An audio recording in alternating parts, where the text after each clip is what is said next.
আল্লাহ তাআলা আমাদেরকে মুসলমানের ঘরে জন্ম দিয়ে মুসলমান বানিয়ে আল্লাহ তাআলা আমাদেরকে দুনিয়ার মধ্যে প্রেরণ করেছেন, এটা আল্লাহ তাআলার অনেক বড় দয়া, ইহসান, ফজল ও করম। সম্মানিত হাজিরিন, যেহেতু আল্লাহ তাআলা আমাদেরকে ভালোবাসেন, আশরাফুল মাখলুকাত বানানো আল্লাহ পাকের ভালোবাসার নিদর্শন, শেষ নবীর উম্মত বানানো আল্লাহ পাকের ভালোবাসার নিদর্শন, মুসলমানের ঘরে জন্ম দিয়ে মুসলমান বানিয়ে দুনিয়ার মধ্যে আল্লাহ তাআলা প্রেরণ করার মধ্যে আল্লাহ পাকের ভালোবাসার নিদর্শন। যেহেতু আল্লাহ তাআলা আমাদেরকে এত নিয়ামতের মধ্যে ডুবাই রেখেছেন, সেহেতু বান্দা হিসেবে আমরা আল্লাহ পাককে ভালোবাসা, আল্লাহ পাকের ভালোবাসার আশাবাদী হওয়া, এটা যুক্তিক, এটা আবশ্যকীয়। তবে আল্লাহ তাআলা মহাগ্রন্থ আল কোরআনের মধ্যে ইরশাদ করেছেন, বান্দারা সবাই আমার ভালোবাসা অর্জন করবে। ইহুদিরাও আমার ভালোবাসা অর্জন করার জন্য চাইবে, নাসারারাও আমার ভালোবাসা অর্জন করার জন্য চাইবে, মগেরা, ত্রিপুরারা, বিভিন্ন জাতিরা আমার ভালোবাসা বিভিন্নভাবে অর্জন করার জন্য চাইবে। কিন্তু আল্লাহ তাআলা মহাগ্রন্থ আল কোরআনের মধ্যে ইরশাদ করেন, আমার ভালোবাসার জন্য একটা থিওরি রয়েছে, আমার ভালোবাসার জন্য একটা সিস্টেম রয়েছে। আর মহাগ্রন্থ আল কোরআনের মধ্যে আল্লাহ তাআলা তা ইরশাদ করেছেন, কুল ইন কুনতুম তুহিব্বুনাল্লাহ ফাত্তাবিউনি ইউহিব্বুকুমুল্লাহ। মহাগ্রন্থ আল কোরআনের মধ্যে আল্লাহ তাআলা ইরশাদ করেন, কুল, হে নবী আপনি আপনার উম্মতদেরকে বলি দেন, ইন কুনতুম তুহিব্বুনাল্লাহ, যদি আপনার উম্মতেরা, আমার বান্দারা যদি আল্লাহ তাআলাকে তথা আমাকে যদি ভালোবাসার জন্য চায়, ফাত্তাবিউনি, হে নবী আপনি আপনার উম্মতদেরকে জানিয়ে দিন, আপনি আপনার উম্মতদেরকে বলি দেন যেন তারা আপনার অনুসরণ করে। হে নবী আপনি বলি দেন, ফাত্তাবিউনি, তোমরা আমি নবীর অনুসরণ করো, আমি নবীকে মডেল হিসেবে মানো, আমাকে তোমরা আদর্শ হিসেবে মানো। ইউহিব্বুকুমুল্লাহ, এতে করে মহান আল্লাহ তাআলা তোমাদেরকে ভালোবাসবেন। সুবহানাল্লাহ। আল্লাহ তাআলা যদি কোনো বান্দাকে ভালোবাসেন, আল্লাহ তাআলার সবচাইতে বড় মেহমানদারি হচ্ছে আল্লাহ তাআলা ওই বান্দার জীবনের সমস্ত গুনাহসমূহ মাফ করে দেন। সুবহানাল্লাহ। এজন্য আল্লাহ তাআলা মহাগ্রন্থ আল কোরআনের মধ্যে বলেন, যখন আমি আল্লাহ তাদেরকে ভালোবাসবো আপনার অনুসরণের মাধ্যমে, যখন আমি আল্লাহ তাদেরকে ভালোবাসবো, ওয়ায়াগফির লাকুম যুনুবাকুম, আমি আল্লাহ তাদের জীবনের সমস্ত গুনাহসমূহ মাফ করে দেব। সুবহানাল্লাহ। বান্দা হিসেবে আমরা সন্দেহ পোষণ করতে পারি, দিনের গুনাহ, রাত্রের গুনাহ, প্রকাশ্যে গুনাহ, গোপনীয় গুনাহ, জাহেরি গুনাহ, বাতিনি গুনাহ, মিথ্যার গুনাহ, চগলখুরির গুনাহ, গোসের গুনাহ, সুদের গুনাহ, গীবতের গুনাহ, শেকায়েতের গুনাহ, এত রং বিরঙ্গের গুনাহ আল্লাহ পাক মাফ করতে পারেন। আল্লাহ তাআলা এই আয়াতের শেষাংশে আমাদেরকে আল্লাহ তাআলা বুঝাইতে গিয়ে বলেন, বান্দা সন্দেহের কোনো অবকাশ নাই, সন্দেহের কোনো অবকাশ নাই। ওয়াল্লাহু গফুরুর রহিম, মহান আল্লাহ তাআলা ক্ষমাশীল এবং দয়ালু। সুবহানাল্লাহ। আল্লাহ তাআলা আমাদেরকে আশাবাদী করতে গিয়ে বলেন, বান্দা তোমরা সন্দেহের কোনো অবকাশ নাই, তোমরা কোনো সন্দেহ করিও না। আল্লাহ তাআলা ক্ষমাশীল, আল্লাহ তাআলা দয়ালু। যখন বান্দা যত বড়ই গুনাহগার হোক না কেন, 80 বৎসরের কাট্টা কাফেরও যদি আল্লাহ পাকের দরবারে তওবা ইস্তেগফার করে বান্দা যখন ঈমানদার হয়ে যায়, আল্লাহ তাআলা ঈমানের উসিলায় 80 বৎসরের কাট্টা গুনাহগার, কাট্টা কাফেরকেও আল্লাহ তাআলা ঈমানের উসিলায় অতীত জীবনের সমস্ত গুনাহ মাফ করে দেন। সুবহানাল্লাহ। তাহলে বুঝে আসলো আল্লাহ তাআলা আমাদেরকে এতগুলো নিয়ামতের মধ্যে ডুবাই রেখেছেন বিদায় আমরা আল্লাহ পাককে ভালোবাসাটা আমাদের জন্য কাম্য, আমাদের জন্য আবশ্যকীয়। আমরা আমাদের মনের তাকাদা, মনের চাহিদা, সেহেতু আল্লাহ তাআলা একটা থিওরি বলেছেন, আল্লাহ পাককে ভালোবাসার জন্য থিওরি হচ্ছে, আল্লাহ পাককে ভালোবাসার জন্য শর্ত হচ্ছে, আশরাফুল মাখলুকাতের মধ্যে সমস্ত নবী রাসূলদের সর্দার, সমস্ত নবী রাসূলদের ইমাম, ইমামুল মুরসালিন, সাইয়্যিদুল আম্বিয়া ওয়াল মুরসালিন জনাবে মুহাম্মদুর রাসূলুল্লাহ সাল্লাল্লাহু আলাইহি ওয়াসাল্লামের অনুসরণ, জনাবে মুহাম্মদুর রাসূলুল্লাহ সাল্লাল্লাহু আলাইহি ওয়াসাল্লামকে আদর্শ হিসেবে মানা, আমাদের নবীকে মডেল হিসেবে জানা। নবী আলাইহিস সালাতু ওয়াস সালাম বলতেছেন, আমাকে ভালোবাসার মাধ্যমে আল্লাহ পাকের ভালোবাসা অর্জন হবে। আমাকে ভালোবাসার জন্য অনেকজন অনেকভাবে চাইবে। কেউ পতাকা মিছিল বের করার মাধ্যমে আমার ভালোবাসা দাবিদার হবে, আশেকে রসুলের দাবিদার হবে। আবার কেউ এরকমভাবে মাজারের মধ্যে সেজদা দিয়েও আশেকে রসুলের দাবিদার হবে। আবার কেউ কাদিয়ানি হয়েও আশেকে রসুলের দাবিদার হওয়ার জন্য চাইবে। এক একজন এক একভাবে ইসলামের পরিপন্থী কাজ করেও আমার আশেক হওয়ার জন্য চাইবে। আমার আশেক হওয়ার জন্য থিওরি রয়েছে। নবীজি বলেন, আমার অনুসরণের মাধ্যমে আল্লাহ পাকের ভালোবাসা অর্জন হবে। তবে আমার ভালোবাসার জন্য থিওরি রয়েছে, আমার ভালোবাসার জন্য একটা আলামত নিদর্শন রয়েছে, শর্ত রয়েছে। আর তা আল্লাহ পাকের নবী জনাবে মুহাম্মদুর রাসূলুল্লাহ সাল্লাল্লাহু আলাইহি ওয়াসাল্লাম হাদিসের মধ্যে ইরশাদ করেন, ক্বালা রাসূলুল্লাহি সাল্লাল্লাহু আলাইহি ওয়াসাল্লাম, মান হাব্বা সুন্নতি ফাকাদ আহাব্বানি ওয়া মান আহাব্বানি কানা মাই ফিল জান্নাহ। দয়ার হাবিব জনাবে মুহাম্মদুর রাসূলুল্লাহ সাল্লাল্লাহু আলাইহি ওয়াসাল্লাম ইরশাদ করেন, মান আহাব্বা সুন্নতি, যে আমার উম্মত আমার সুন্নতকে ভালোবাসবে, ফাকাদ আহাব্বানি, সেজন্য আমি নবীকে ভালোবাসলো।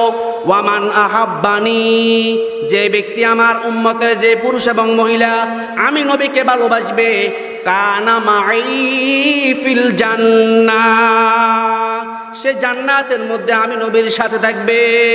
সুবহানাল্লাহ। নবী আলাইহিস সালাতু ওয়াস সালাম বলেন, আমার অনুসরণের মাধ্যমে আল্লাহ পাক ওই বান্দাকে ভালোবাসবেন। আমার ভালোবাসার জন্য শর্ত আছে আমার সুন্নতকে ভালোবাসা, আমার সুন্নতকে ভালোবাসা। যে ব্যক্তি আমার সুন্নতকে ভালোবাসবে সেই জন্য আমি নবীকে ভালোবাসলো, আর যে আমাকে ভালোবাসবে জান্নাতের মধ্যে ওই ব্যক্তি আমার সাথেই থাকবে। সুবহানাল্লাহ। আজকে আমরা নায়ক নায়িকাকে, গায়ক গায়িকাকে, আজকে আমরা খেলোয়াড়দেরকে মুসলমানের সন্তানরা দেখা যায় মডেল মানে, আদর্শ মানে।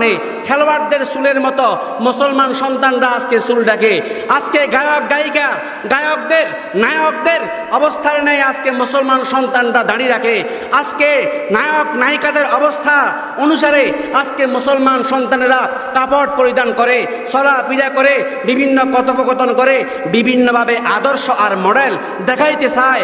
অথচ আল্লাহ তাআলা আমাদের নবী জনাবে মুহাম্মদুর রাসূলুল্লাহ সাল্লাল্লাহু আলাইহি ওয়াসাল্লামকে দুনিয়ার মধ্যে প্রেরণ করার মাধ্যমে সমস্ত নবী রাসূলদের শরীয়ত, সমস্ত নবী রাসূলদের এই পদাঙ্ক অনুসরণ আল্লাহ তাআলা রহিত করে দিয়েছেন, আল্লাহ তাআলা রহিত করে দিয়েছেন। আর আমাদের নবীর আদর্শ, আমাদের নবীর মডেল, এটাই উত্তম মডেল। আল্লাহ তাআলা বলেন, লাকাদ কানা লাকুম ফি রাসূলিল্লাহি উসওয়াতুন হাসানাহ। লাকাদ কানা লাকুম ফি রাসূলিল্লাহি উসওয়াতুন হাসানাহ। অবশ্যই নবীর সুন্নতের মধ্যে রয়েছে তোমাদের জন্য উত্তম আদর্শ। আল্লাহ তাআলা কিয়ামত পর্যন্তর জন্য আমাদের নবীকে মডেল করে প্রেরণ করেছেন। আমাদের নবী একমাত্র আমাদের মডেল হতে পারে। কোনো গায়ক গায়িকা, কোনো নায়ক নায়িকা, কোনো এরকমভাবে অন্যান্য ব্যক্তিরা, ইহুদিরা আমাদের মডেল হতে পারে না, নাসারারা আমাদের মডেল হতে পারে না। আজকে সেলুন দোকানে যাওয়ার পর দেখবেন উপরে কতগুলা কয়েকটা এরকমভাবে ছবি দেখা যায়। যাওয়া মাত্রই জিজ্ঞাসাবাদ করে, কোন মডেলটা আপনি দিবেন, আপনার চুলের মডেলটা কেমন হবে। আসলে যে সমস্ত ছবিগুলো লটকানো থাকে এগুলো আমাদের নবীর আদর্শ নয়, আমাদের নবীর চুল কাটার সিস্টেম নয়। হয় সে ইহুদির বাচ্চা, না হয় সে নাসারার বাচ্চা। আজকে আমাদের মুসলমান সন্তানরা এই সমস্ত সেলুন দোকানে যাইয়া চয়েস করে আমাকে এই আমাকে এই কাঠিনটা দেন, এই কাঠিনটা আমাদের মুসলমানের কাঠিন না, হয় কোনো ইহুদির কাঠিন, না হয় কোনো নাসারার কাঠিন। যে কথাটা বলার জন্য চাইতেছিলাম, আল্লাহ তাআলা আমাদের নবীকে কিয়ামত পর্যন্তর জন্য মডেল করে প্রেরণ করেছেন। আজকে যাকে আমরা মডেল মানা দরকার, আজকে আমরা তার অনুসরণ আমরা ছেড়ে দিয়েছি। যাদের অনুসরণের কারণে আজকে তারা জাহান্নামী হবে, ইহুদিরা, নাসারারা, অন্য ধর্মের মতাবলম্বীরা, তাদের কোনো ঈমান নাই, জান্নাতে যাওয়ার জন্য তাদের কোনো ঠিক ঠিকানা নাই।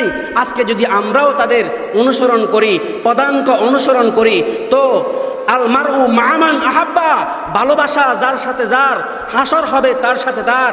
এভাবে আমরা যদি ওই সমস্ত নায়ক নায়িকাদের, গায়ক গায়িকাদের আজকে যদি আমরা এরকমভাবে ইহুদি নাসারাদেরকে আমরা মডেল মানি, তাদের আদর্শকে আমরা আদর্শবান হওয়ার চেষ্টা করি, তারা যেখানে যাবে নাউজুবিল্লাহ, আল্লাহ পাকের পানা, আল্লাহ পাকের পানা, হয়তো আমাদেরকেও সেখানে যাইতে হবে, নাউজুবিল্লাহ। সম্মানিত হাজিরিন, যে কথাটা বলার জন্য চাইতেছিলাম, আল্লাহ তাআলার নবীকে আল্লাহ তাআলা ফেরেশতা করে প্রেরণ করেন নাই, আমাদের মতো নবী করে প্রেরণ করেছেন, আমাদের মতো মানুষ করে প্রেরণ করেছেন, আমাদের মতো ইন্নামা আনা বাশারুম মিথলুকুম। হ্যাঁ, পার্থক্য এতটুকু, ইউহা ইলাইয়া, নবী আলাইহিস সালাতু ওয়াস সালামকে আল্লাহ তাআলা মানব করে প্রেরণ করেছেন। মানব করে প্রেরণ করার লক্ষ্য উদ্দেশ্য হচ্ছে যাতে উম্মতের নরনারীরা কিয়ামত পর্যন্ত আনেওয়ালা উম্মতের প্রত্যেকটা পুরুষ মহিলা যেন আমাদের নবীকে মডেল মানতে পারে, আমাদের নবীর আদর্শ মোতাবেক জীবন যাপন করতে পারে। আমাদের নবী জনাবে মুহাম্মদুর রাসূলুল্লাহ সাল্লাল্লাহু আলাইহি ওয়াসাল্লামের মাথার তুল থেকে নিয়ে পায়ের তালু পর্যন্ত 3.5 হাত বডি ছিল, আমাদেরও 3.5 হাত বডি আছে। আল্লাহ পাকের নবী জনাবে মুহাম্মদুর রাসূলুল্লাহ সাল্লাল্লাহু আলাইহি ওয়াসাল্লামের চুল ছিল, আমাদেরও চুল আছে। যদি নবী আলাইহিস সালাতু ওয়াস সালামের চুল কাটা মোতাবেক আমরা চুল কর্তন করি, তাহলে নবীর আদর্শ মানা হবে, নবীর সুন্নত মানা হবে। নবী আলাইহিস সালাতু ওয়াস সালামের সুন্নত দাড়ি রাখা, যদিও নবীর সুন্নত, উম্মতের জন্য এই দাড়ি রাখা ওয়াজিব, দাড়ি রাখা ওয়াজিব। চোর যখন চুরি করে, যেই সময় চুরি করে ওই সময় তার আমলনামার মধ্যে চুরির গুনাহ লিপিবদ্ধ করা হয়। ডাকাত যখন ডাকাতি করে, যেই সময় সে ডাকাতি করে ওই সময় তার আমলনামার মধ্যে ডাকাতির গুনাহ লিপিবদ্ধ করা হয়। জানাকারী পুরুষ মহিলা যেই সময়ের মধ্যে জানা করে ওই সময়ের মধ্যে, ওই নির্দিষ্ট সময়ের মধ্যেই তার আমলনামার মধ্যে জানার গুনাহ লিপিবদ্ধ করা হয়। সুদখোর যখন সুদ খায়, ঘুষখোর যখন ঘুষ খায়, যেই সময়ের মধ্যে গুনাহ করে সুদ আর ঘুষ খায় ওই সময়ের মধ্যে তার আমলনামার মধ্যে গুনাহ লিপিবদ্ধ করা হয়। তবে এই দাড়ি কাটার গুনাহ এমন একটা কবিরা গুনাহ, রাত দিন 24টা ঘন্টা আল্লাহ পাকের ফেরেশতারা কবিরা গুনাহ লিখতেই আছে, কবিরা গুনাহ লিখতেই আছে, নাউজুবিল্লাহ। সম্মানিত হাজিরিন, আজকে যদি আমরা দাড়ি রাখার জন্য বলি, তখন একজন একটা অজুহাত দেয়। আমি এখনো বিবাহ করি নাই, এখন যদি আমি দাড়ি রাখি মানুষ আমাকে মেয়ে দেবে কিনা, মানুষ আমাকে কি বলবে। যদি দাড়ি রাখার জন্য বলা হয়, তখন উত্তরে আসে, আমি তো আমার এখনো ছেলে বিবাহ করাই নাই, আমি তো আমার এখনো মেয়ে বিবাহ দিই নাই, আমার তো এখনো নাতি নাতকুর হয় নাই, আমার তো এখনো আত্মীয় স্বজন হয় নাই। দাড়ি রাখার সাথে আত্মীয় স্বজনের সাথে কোনো সম্পর্ক নাই। আল্লাহ পাকের নবী হাদিসের মধ্যে বলেন, যে ব্যক্তি আমার সুন্নাত দাড়ির উপর হাত দিবে, সে যেন আমার বুকের উপর ছুরি বসাইল, নাউজুবিল্লাহ। একটা দাড়ির মধ্যে 70টা ফেরেশতা থাকে। যখন বান্দা শেভ করে অথবা দাড়ি কর্তন করে, আল্লাহ পাকের ওই সমস্ত ফেরেশতারা এই বান্দার জন্য লানত লানত আর অভিশাপ করে, নাউজুবিল্লাহ। সম্মানিত হাজিরিন, যে কথাটা বলার জন্য চাইতেছিলাম, আল্লাহ তাআলা আমাদের নবীকে আমাদের জন্য মডেল করে প্রেরণ করেছেন। নবী আলাইহিস সালাতু ওয়াস সালাম তিনি আহার পানাহার করেছেন, আমরাও আহার পানাহার করি। যদি আমাদের আহার পানাহারটা নবী আলাইহিস সালাতু ওয়াস সালামের আহার পানাহার মোতাবেক হয়, তো সুন্নত আদায় হবে, নবীজিকে আদর্শ মানা হবে, নবীজিকে মডেল মানা হবে। সম্মানিত হাজিরিন, নবী আলাইহিস সালাতু ওয়াস সালামও ঘুমাইছেন, আমরাও ঘুমাই। নবী আলাইহিস সালাতু ওয়াস সালাম যেভাবে ঘুমাইছেন আছেন ওই সিস্টেমে যদি আমরা ঘুমের সুন্নতগুলা জানি আর আমল করি তো নবী আলাইহিস সালাতু ওয়াস সালামকে মডেল মানা হবে, নবীজিকে আদর্শ মানা হবে, নবীজির আদর্শকে মানা হবে।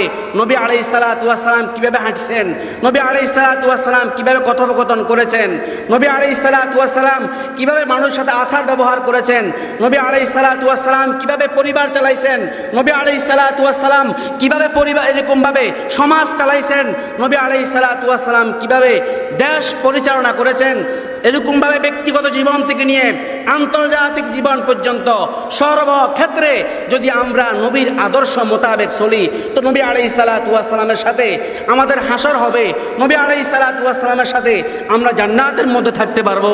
আর নবীর অনুসরণের মাধ্যমে আল্লাহ তাআলা আমাদেরকে ভালোবাসবেন, আল্লাহ পাকের ভালোবাসার মাধ্যমে আল্লাহ তাআলা আমাদের জীবনের সমস্ত গুনাহসমূহ মাফ করে দিবেন। সুবহানাল্লাহ।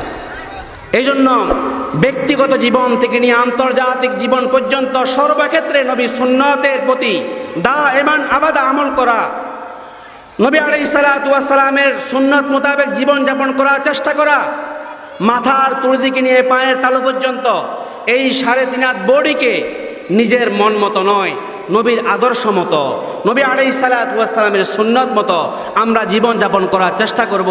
এতে করে নবী আলাইহিস সালাতু ওয়াস সালামের অনুসরণ হবে।